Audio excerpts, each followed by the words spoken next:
Este vínculo entre religión y modernidad aparece desde los inicios de la sociología.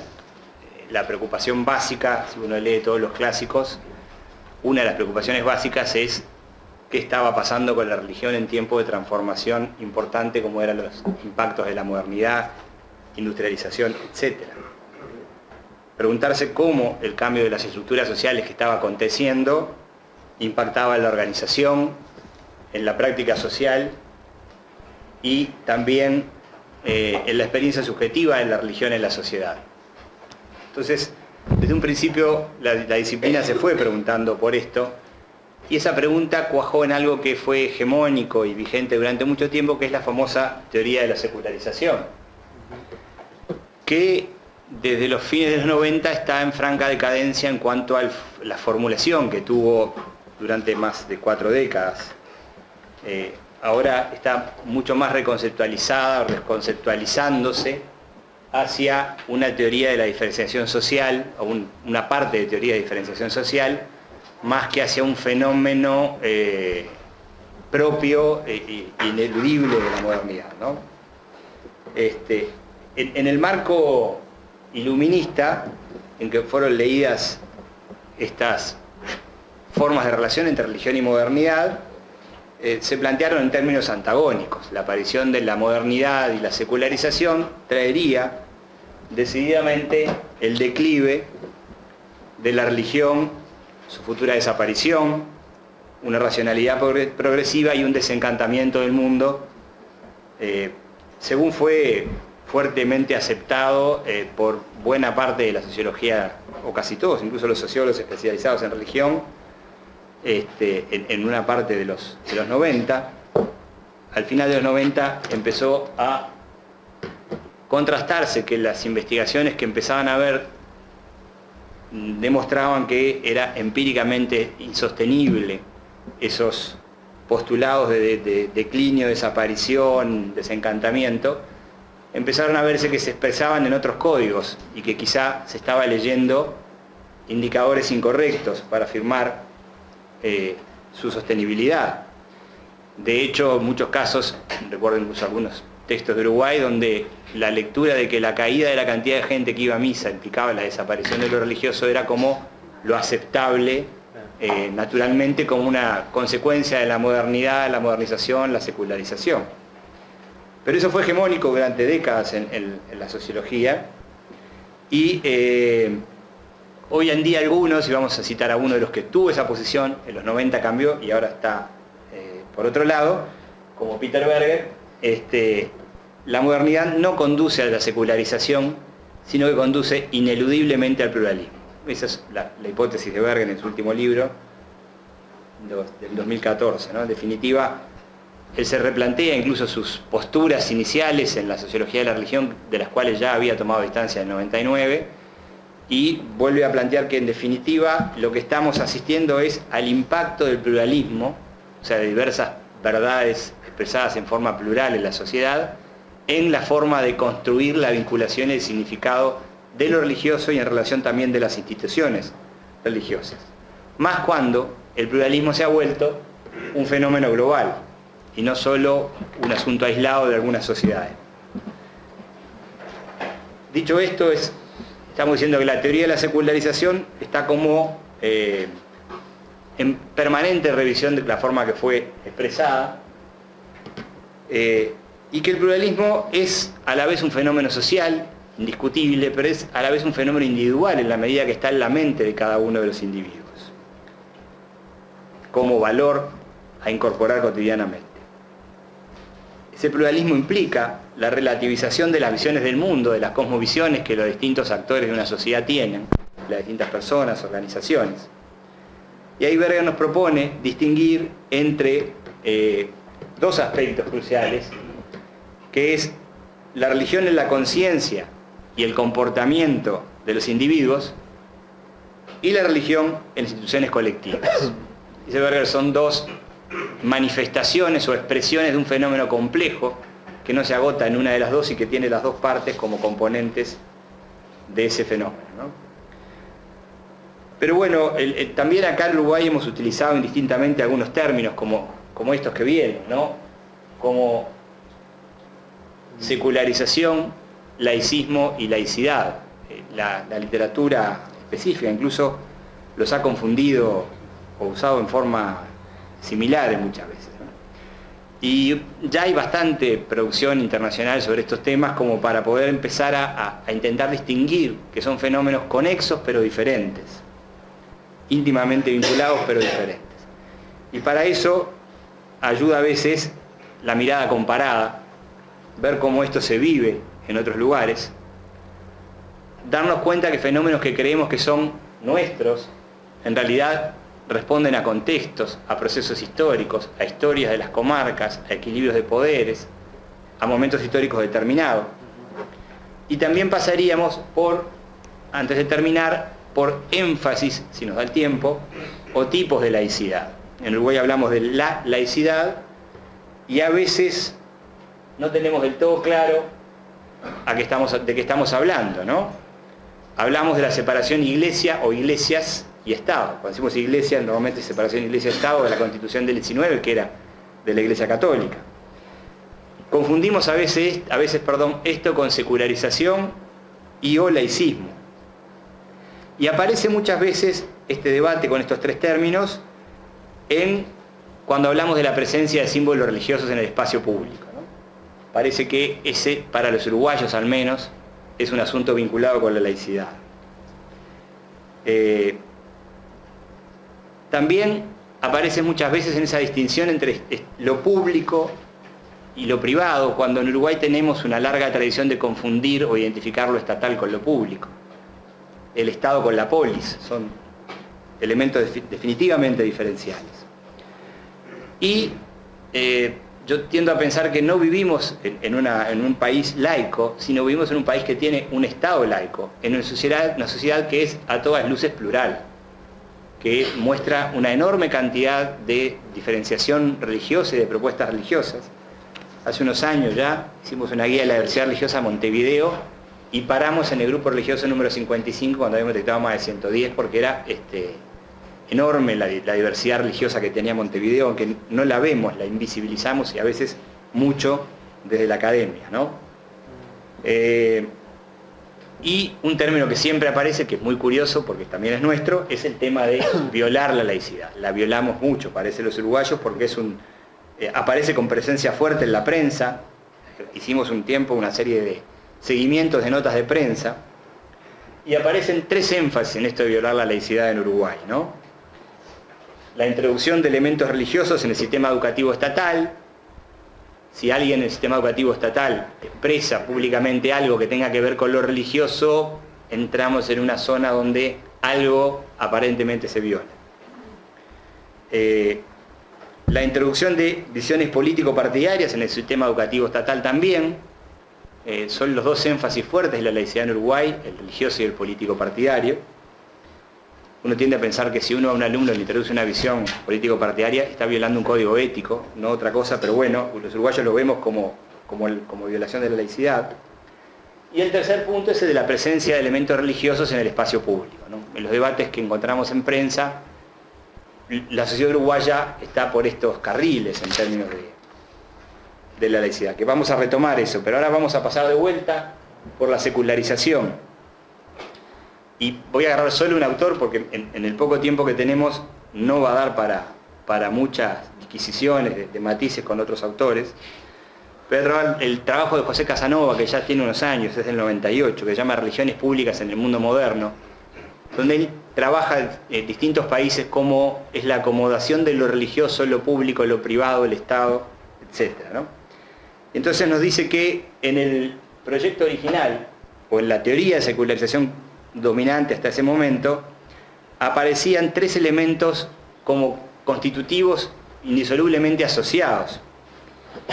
Uno era el proceso de diferenciación y emancipación de las esferas seculares, principalmente del Estado, de la economía, de la ciencia, respecto de la esfera religiosa. O sea, parecía ineludible que a partir de determinado momento de la historia de la humanidad, lo religioso, que estaba íntimamente imbricado con lo político, con el Estado, empezó a diferenciarse, y lo político y el Estado también, en instituciones que tenían ámbitos propios de expresión.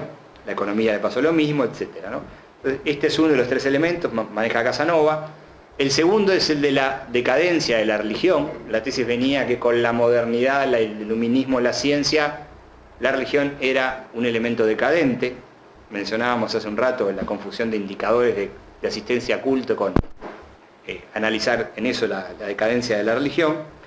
Y el tercer elemento era el de la privatización de lo religioso. Como fruto de todo este proceso de secularización, lo religioso naturalmente iba a la vida privada, salía de la esfera pública.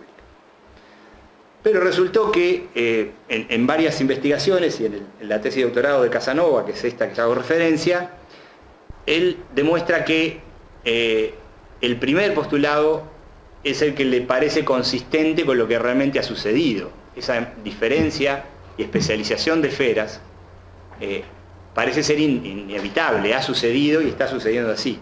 Sin embargo, en aquel momento había tomado 5 o 6 países distintos y las encuestas y las investigaciones incluso de hoy en día nos muestran que la religión no ha decaído como fenómeno societario, sino que ha encontrado nuevos cauces de expresión, quizá por fuera de las causas tradicionales y de los actores religiosos tradicionales, y quizá por manifestaciones distintas a las que los propios actores religiosos hubieran preferido o entendieron que debía ser. Como que lo religioso no ha decaído, sino que ha encontrado otras formas de expresión en la sociedad. Un poco durkheimiano, pero bueno. Y el tercero, el de la privatización de lo religioso, lo lleva a la conclusión de que, salvo en algunos países, la mayoría europeos, y en algún lugar del mundo con cierta influencia hegemónico-cultural de ellos, como Uruguay, la privatización de lo religioso era inexistente. Por lo tanto, dice, bueno, en realidad de la teoría de la secularización, separemos las dos subtesis que no tenían ningún tipo de contrastación posible de la tesis central y quedémonos con esa forma de leer la secularización hoy en día. Y nos advierte una cosa que pasó en algunos lugares que es interesante, que es que en aquellos lugares en que la religión, y más específicamente la Iglesia Católica, resistió los cambios propios del proceso de secularización, o sea, de diferenciación de esferas, etc., lo religioso terminó privatizándose, a la vez que se generó un fuerte anticlericalismo. Y cita una serie de casos, no está en su libro, pero quizá el más actual en América Latina sea el caso peruano, donde la Conferencia Episcopal Peruana le pide al Estado salir de la Constitución. Esa diferenciación la pide y busca un espacio fuera del sistema político estructural, y ahí no se genera un clima de anticlericalismo, ¿no? Entonces, esta primera parte para decir, estamos releyendo la teoría de la secularización, estamos intentando explicar por qué el dinamismo de lo religioso se expresa en códigos, en experiencias, en expresiones distintas hoy en día, y estamos depurando las cosas que nos venían como entreveradas en un paquete que no tenían consistencia empírica posible. Dicho esto, vamos a pasar a la laicidad para no usar mucho tiempo. ¿Qué es la laicidad en definitiva? La laicidad es un acuerdo para convivir. Es un acuerdo para la convivencia que se dan sociedades que tienen en su seno personas que tienen diferentes conceptos de verdad, pero que aceptan convivir en ellas. Y después vienen los marcos normativos para generar eso. Es una forma de organización de la convivencia que permite a los estados independencia de las confesiones religiosas, que no solo permite, garantiza a los estados independencia de las confesiones religiosas. Y la uruguaya es una forma de la laicidad, y de repente acá deberíamos empezar a decir que no hay, la laicidad no existe, que existen formas de laicidad en distintos lugares del mundo, y de repente ahora pasamos por algunas de ellas. Y lo otro que quiero afirmar es que la laicidad no es un fin en sí mismo, es un medio para garantizar convivencia, asegurar derechos y permitir expresión de esos derechos. También veíamos el término laicismo, que lo usamos a veces. Y acá voy a ir a una colega canadiense, hablábamos antes de entrar de sus estudios en Toronto, Micheline Milot, de la Universidad de Montreal en Quebec, que ha trabajado comparativamente laicidad en el mundo, y volveremos a ella al final, pero para definir laicismo. Define el laicismo como una doctrina o ideología que tiende a hacer de la laicidad un combate contra las pretensiones de las iglesias para regir la vida pública. O sea, es una actitud Asia, y que nos advierte que pasan dos cosas a veces con las actitudes laicistas, no siempre, que se puede hacer ideología y que por lo tanto toma la forma de un dogmatismo religioso, ¿no? Un dogmatismo religioso anti-expresión de lo religioso en lo público. ¿Dónde lo encontramos hoy? Nos dice ella, y en Uruguay cierra perfectamente, en el seno de movimientos militantes que pretenden la desaparición de todo signo religioso del espacio público. Entonces, en esta primera parte, secularización como proceso de largo tiempo que explica diferenciación de esferas y caminos distintos, laicidad como organización de la convivencia, acuerdo para garantizar una convivencia plural, y laicismo como una actitud en juego que pretende combatir la presencia de lo religioso, sobre todo cuando se vuelve beligerante, en el espacio público. Y ahora sí vamos a centrarnos más en la laicidad. Laicidad persigue objetivos. ¿Cuáles son los objetivos? El primero y fundamental, garantizar la libertad de conciencia. Es uno de los enunciados básicos. Tenemos laicidad, o modelos de laicidad, o formas de laicidad, que persiguen que los ciudadanos puedan expresar libremente y que el Estado les pueda garantizar esa expresión. El otro gran objetivo es el de la igualdad, no importa lo que se piense o se crea. Entonces, garantizar la igualdad entre las personas en relación a la libertad de conciencia. El ejercicio de la libertad de conciencia más el ejercicio de la garantía de la igualdad de esa libertad de conciencia, tome los caminos que tome. Y es, como decíamos hace un rato, un marco de organización de la convivencia entre personas que piensan distinto, fundamentalmente en lo religioso. Pretende brindar al Estado la autonomía política en relación a las autoridades religiosas. Y también hasta podríamos agregar la autonomía a las organizaciones religiosas, la autonomía propia de las autoridades del Estado para no estar cooptadas por el Estado también. Y hace un rato decía que la laicidad es un fenómeno del que podemos hablar en plural. Es muy interesante que el término laicidad no tenga traducción ni al inglés ni al alemán, por ejemplo. Y todos sabrán que no pueda expresarse en esas lenguas quiere decir que no tiene significación cultural en esas culturas. Y para un uruguayo esto es un shock. La primera vez que me di cuenta, ¿cómo? No tiene significación cultural en el mundo anglosajón. Si a alguno le ha tocado tener que explicarle a los norteamericanos qué es la laicidad uruguaya, y les fue bien que me ayude, porque es un tema difícil de comprender desde otra mentalidad cultural. Pero a la vez que no existe como enunciación concreta, como temática o problemática social en algunas culturas, existe como fenómeno en más lugares en lo que es un asunto explícito. Ejemplo, Estados Unidos, ¿no? La enmienda número 1 de la Constitución de Estados Unidos garantiza y asegura que ninguna iglesia o grupo religioso le diga al Estado norteamericano lo que tiene que hacer.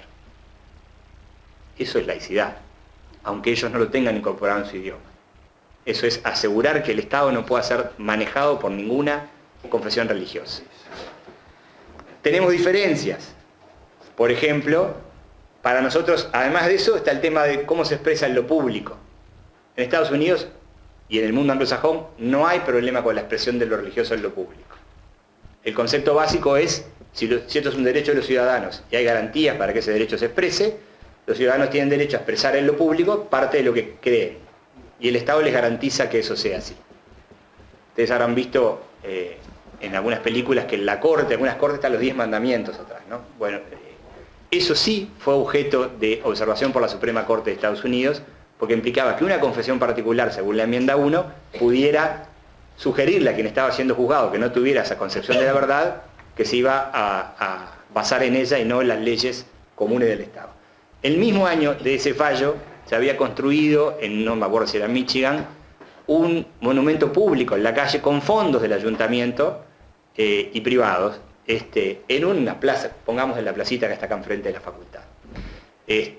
Y la Suprema Corte falló que no había ningún problema en eso, porque si los ciudadanos creen, y es un derecho que lo pueden expresar, también el régimen político puede reconocerse en lo público también. Entonces ahí tenemos, y fui a Estados Unidos por el poco tiempo y para hacer una cosa muy muy concreta y muy evocativa. La vez pasada hablábamos con el asesor de asuntos religiosos de Londres y nos contaba la estrategia de Londres cuando el atentado 2005. Para ellos, como esto es un derecho y hay que proteger a toda costa, cuando el atentado 2005, la campaña publicitaria de la alcaldía fue "todos somos londinenses". Ustedes saben que Londres es la ciudad más multicultural aparentemente de Occidente, y la idea era, no importa lo que tú creas, si sos judío, musulmán, católico, sufí, lo que sea, todos somos londinenses, porque todos tenemos derecho a ser ciudadanos de acá, no importa nuestra religión. Entonces, ahí hay enfoques culturales de lo religioso y de las laicidades que son distintos al nuestro.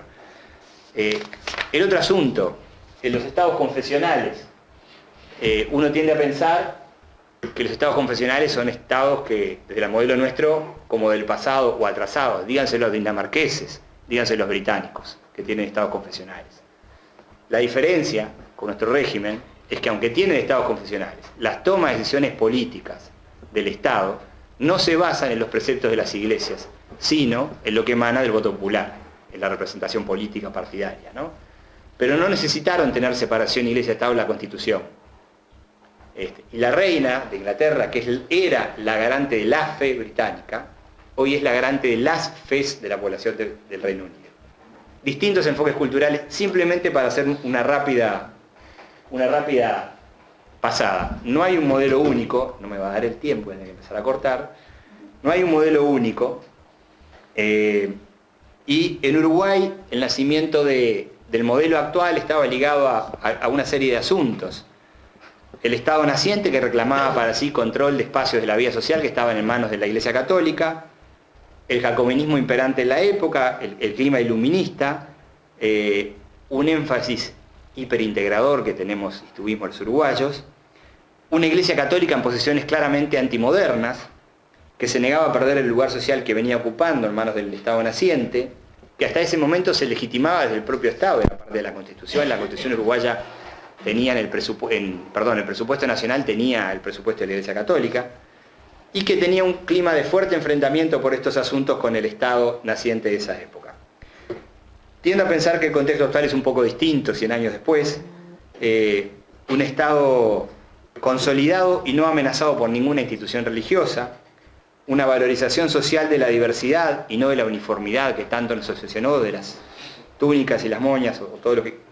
Yo siempre comento que es muy interesante que a principios del siglo XX los edificios públicos estaban prohibidos de ser pintados, tenían que ser tan grises como la piedra con la que eran construidos para no diferenciarnos. El esfuerzo hiperintegrador del Uruguay fue maravilloso. Entonces, en tiempos de valorización de la diversidad, se legitima las iglesias no desde el Estado, o los cultos religiosos de la sociedad civil, en un tiempo de pluralismo cultural y pluralidad religiosa y convivencia pacífica. ¿Qué podemos decir? Ya pasamos por todo esto que lo acabo de decir rápidamente para no dedicarle mucho tiempo, que en definitiva el objetivo histórico de la laicidad es encontrar un régimen político institucional que haga posible la convivencia pacífica entre los grupos de individuos cuya concepción de la verdad era o es diferente. Ese, vuelvo a repetir, es, me parece, el objetivo final de la laicidad. Y cito algunos, ya que me queda, aprovecho los últimos minutos para volver a otros modelos de laicidad. Yo decía que en el mundo hay 5 países que tienen laicidad como tema específico. 5. Nosotros, Francia, Turquía, México y últimamente España. Todos casos bastante distintos. Mis colegas mexicanos que se han especializado en laicidad siempre me hicieron creer en que existía una laicidad dura como el uruguayo, y cuando fui a Guadalajara, que el cardenal de la Iglesia Católica llamaba a conferencia de prensa y los periodistas rezaban con él. Entonces ahí dije, bueno, algo de mi modelo de laicidad no tiene que ver con esto, el modelo uruguayo, ¿no? Si bien hay un esfuerzo histórico de México y es un mundo en complejidad cultural entre la religiosidad popular y las expresiones oficiales, el caso turco, sí, turco es muy distinto. El caso turco es un caso impuesto por las armas, ¿no? Atatürk fue quien impuso el modelo de laicidad autoritario turco, y en realidad era para asegurar que el Islam no llegara a determinados lugares de manejo del ejército y del poder político, y hoy que 90 y algo % de los turcos son musulmanes, no está en revisión eso, pero sí la manifestación pública, o el uso de velos en la escuela, por ejemplo, ¿no? Bueno, entonces, ahora sí vamos a ir cerrando. Y vivimos en un mundo donde la diversidad se ha vuelto un valor para la convivencia. Hemos valorizado enormemente la diversidad como algo constitutivo, positivo, etc. La hemos promovido como derecho a proteger. Pensemos simplemente en los derechos sexuales, reproductivos, etc., ¿no? Si pensamos la diversidad religiosa en la misma clave que pensamos estos últimos derechos que mencioné, ¿qué nos cambia como sociedad? ¿O este es un derecho que no puede entrar en el mismo código de defensa que los demás derechos de diversidad? Entonces, ¿qué nos implica una mirada de la diversidad religiosa desde los derechos a nuestra cultura uniformizadora? ¿Cuáles son las implicancias de esta mirada? Entonces, nada, para terminar dentro del tiempo y no irme mucho, empezar, estos fueron apenas titulares, de un fenómeno que es complejo, que siempre me llama la atención, que no hemos logrado en Uruguay dedicarle tiempo académico a la laicidad, con lo importante que aparece para nosotros como fenómeno casi identitario. Me ha llamado mucho la atención la ausencia de investigaciones, de problematizar el asunto, porque no se trata de pontificar sobre nada, sino de ir construyendo y deconstruyendo visiones que tenemos en términos de las claves culturales que nos tocan vivir hoy, en siglo XXI. Y bueno, nada, estos son simplemente aportes. No pude entrar ni siquiera en que esta autora que mencioné, canadiense, usa el ejercicio weberiano de crear 5 tipos de ideales de laicidad, desde la autoritaria hasta la de fe cívica, hasta la de integración. Bueno, pero eso es mucho más largo y la verdad que llevaría mucho más tiempo. Así que para respetar el horario, terminamos por acá. Muchas gracias.